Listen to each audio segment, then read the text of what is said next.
The settlement of Iceland didn't happen overnight. It took about 6 decades until the country was fully populated and every plot of arable land had been claimed as someone's property. During this time, a political system starts to take shape. To begin with, it's a motley mixture.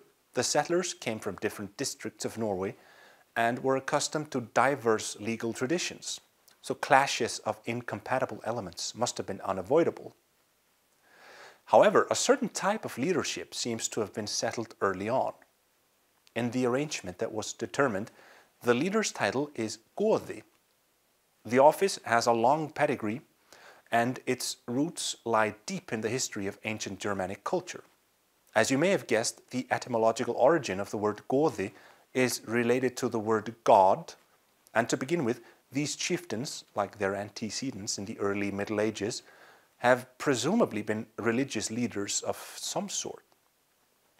But excluding the function of similar professions in mainland Europe, the office of Goði in Iceland denotes a political rather than spiritual role. We know this because the office remains unchanged before and after the conversion of Iceland. So, its purpose is identical in a pagan and a Christian context. Less than a century after the arrival of the first settlers in Iceland, the amount of chieftains and the extent of their authority had grown to such a degree that some sort of organization of the country as a whole became necessary. In the 960s, the country is divided into quarters, and as administrative entities, the division is permanent with minor border changes until the modern age. In each quarter, 3 district assemblies are established, with the exclusion of the North Quarter, which has 4. On the whole, there are therefore 13 district assemblies in the country.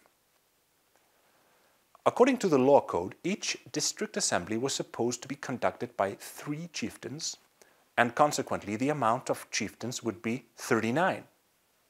The number seems to have been somewhat unstable, however, and at certain points we have indications that the number of chieftains reached as high as 48.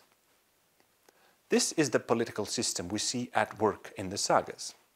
Of course, the 13 assembly sites have enjoyed great popularity among archaeologists who are interested in understanding what the surroundings of the local administration looked like. The chieftains held legislative power and had an indirect hold on judiciary power by nominating judges to the law courts at the assemblies. They were the most powerful officials in the country. Let's keep in mind that Iceland at this point has no sovereign, and it's not until the late 13th century that the country becomes a dependency of the Norwegian king. A chieftain's rule was not tied to a specific territory, and every free-born adult male could choose which Goði of his district he supported. The relationship between a chieftain and a free individual is largely similar to the early medieval bond between a Germanic lord and his warriors, a mutual commitment of protection and support.